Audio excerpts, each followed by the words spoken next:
Hello friends, आज आपण पाहणार आहे 10th स्टँडर्डची फर्स्ट पोअम अ टीनेजर्स प्रेयर. टीनेजर्स म्हणजे 13 to 19 या वयातली मुलं असतात आणि या पोएमचं नाव आहे की किशोरवयीन मुलांची प्रार्थना.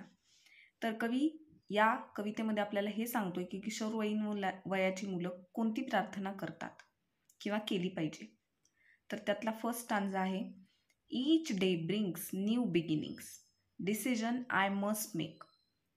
प्रत्येक दिवस ही एक नवीन सुरुवात आहे आणि जर नवीन सुरुवात असेल तर रोज किंवा प्रत्येक दिवशी मला निर्णय घ्यावेच लागतील. I am the only one to choose the road that I will take.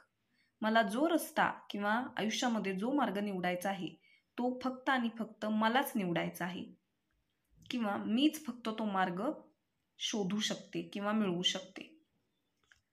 Second stanza, I can choose to take the road of life that leads to great success.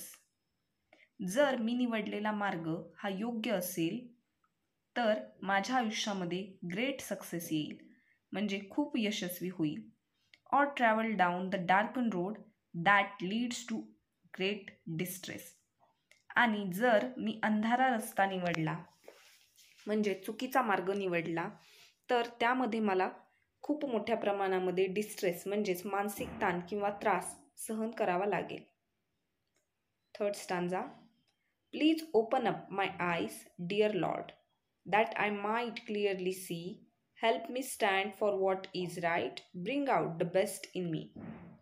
तर हे टीनेजर्स लॉर्डला म्हणजे देवाला अशी प्रार्थना करत आहे की कृपया माझे डोळे उघड देवा, की जेणेकरून मी स्पष्टपणे हे पाहू शकेल की कोणत्या गोष्टीसाठी, कोणत्या योग्य त्या गोष्टीसाठी मी बोलू शकले पाहिजे किंवा बोलू शकलो पाहिजे आणि माझ्यामध्ये जे काही बेस्ट असेल ते मी पाहू शकलो पाहिजे आणि ते मी बाहेर काढू शकलो पाहिजे. यासाठी टीनेजर्स प्रार्थना करत आहे. Help lord to just say no when temptations comes my way. जेव्हा माझ्या मार्गामध्ये टिम्पटेशन्स येतील म्हणजे मोह किंवा भुरळ पाडणाऱ्या गोष्टी येतील तेव्हा मी त्यांना स्पष्टपणे नाही म्हणू शकलो पाहिजे. यासाठी हे टीनेजर्स देवाला मदत मागत आहे. That I might keep my body clean and fit for life each day. रोजच्या सुदृढ आणि निरोगी आयुष्यासाठी मी माझं मन आणि माझं शरीर स्वच्छ आणि निर्मळ ठेवलं पाहिजे.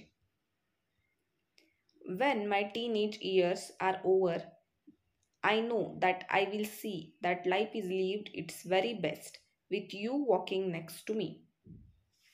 आणि जेव्हा माझे हे टीनेज इयर्स संपतील म्हणजे जेव्हा माझे हे किशोरवयीन वय संपेल तेव्हा मी आत्ताच माझं भविष्य पाहू शकतो की जर माझ्या आयुष्यामध्ये घेतलेले निर्णय योग्य असतील, निवडलेला मार्ग योग्य असेल तर मी माझं आयुष्य मी खूप आनंदात किंवा उत्तम जगलेलो आहे असं मी समजू शकतो. आणि याचं कारण केवळ एवढंच असेल की जो लॉर्ड आहे म्हणजेच देव आहे तो माझ्यासोबत होता. त्यामुळे या मुलाने स्वतःमधलं जे काही बेस्ट आहे किंवा जे काही योग्य आहे त्यासाठी तो बोलू शकलेला आहे किंवा स्टँड घेऊ शकलेला आहे. हे फक्त त्याच्यासोबत असलेल्या लॉर्डमुळे, देवामुळे हे शक्य झालेलं आहे. अशी सुंदर पोएम आहे जे मोर्स यांची. थँक्यू.